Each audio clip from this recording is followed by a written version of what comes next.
Hey, welcome back. If this is your first time here, we very much appreciate you tuning in. If you're coming back to see us again, thanks so much. Please do us the favor of clicking like and subscribing to this channel and leave us a comment. Whether you agree or disagree, we really appreciate it. You know, our role here is to help provide you with the tools you need to become successful financially. And that's not just knowledge. That's also your beliefs. If you're of the crowd who believes that millionaires and billionaires are hogging all the money and that's fating you to a future of poverty and hardship, we need to talk. First of all, you have to stop listening to politicians who use entire PR staffs to guide them to tell you things that frankly just aren't true. And speaking of not true, you may have noticed that politicians who used to rail against millionaires and billionaires now just complain about billionaires. And there's a reason for that. The politicians became millionaires.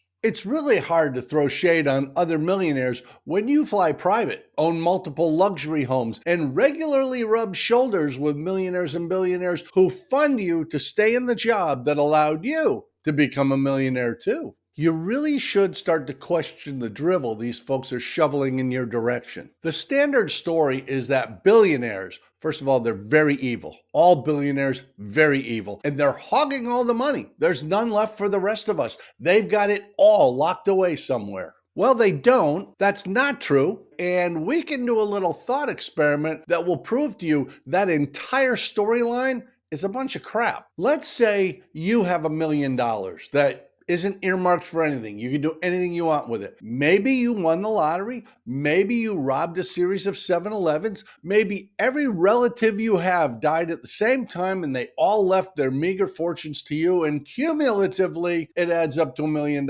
Let's just assume you have $1 million right now and you can do anything you want with it. Here's the task. Do something with that $1 million that doesn't help anybody. You can pick anything you want. You can put it in any place you want, anything that floats your boat. But you have to be absolutely sure whatever you do with that $1 million doesn't help anyone but you. You can't put it in the bank because if you put it in the bank, they'll just lend it out to other people who want to buy a house or a car or start a business. It will help people if you put that money in a bank. You can't invest it in the stock market. Putting money in the stock market just bolsters an existing business. It steadies or raises the share price so that all those other hundreds of thousands or millions of investors gain from that. So you can't put $1 million in the stock market either. You can't buy a yacht or a supercar or an investment property or a vacation home, because all of those things will provide jobs for the people who built them and maintain them and all the ancillary things that go along with it. So you can't go spend it on something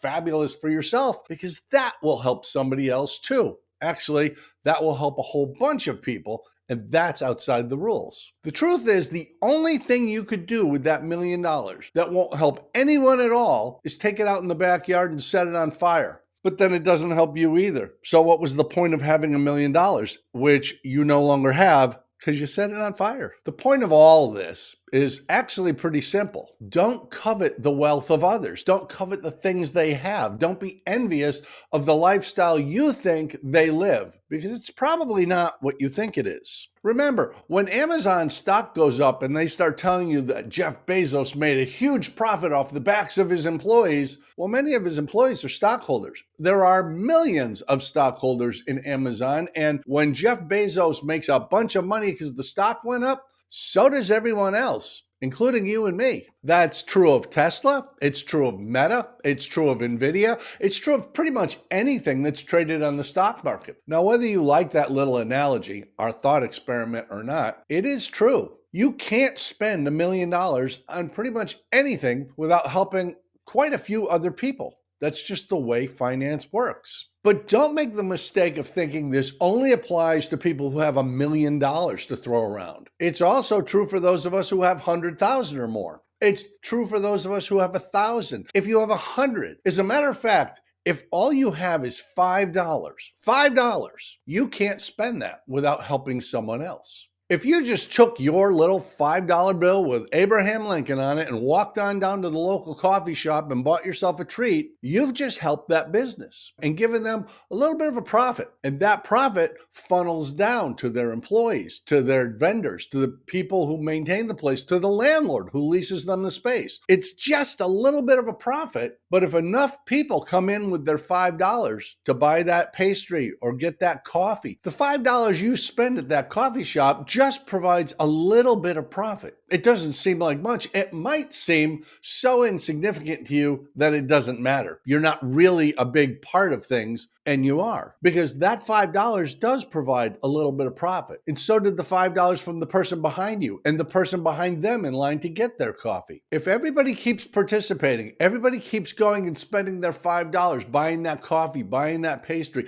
and the people behind you in line continue to do it. And even though that profit is very small, cumulatively, you've got Starbucks. And speaking of Starbucks, a massive chain that's on a corner in every city in America, it's probably worth remembering that Starbucks was started by 3 college friends, each one of whom put in $1,350 into a pot so they could start their first coffee shop in Seattle. 2 were teachers. 1 was a writer. You don't have to be a bazillionaire to start a business that will make you a bazillionaire. You don't have to be wealthy to start a business or an investment plan that will make you wealthier. There's all sorts of options out there, and examples exist across the spectrum throughout American history, including right now. The folks that started Starbucks did pretty darn well. They did it. You can do it too. All you have to do is form a plan and execute on it, even if all you have is $5. Thanks so much for tuning in. I do appreciate it, and I hope this starts you thinking a little bit differently about what money is, about how it works, and about your $5. Just get started.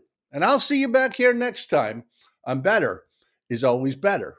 And I wish you the very best.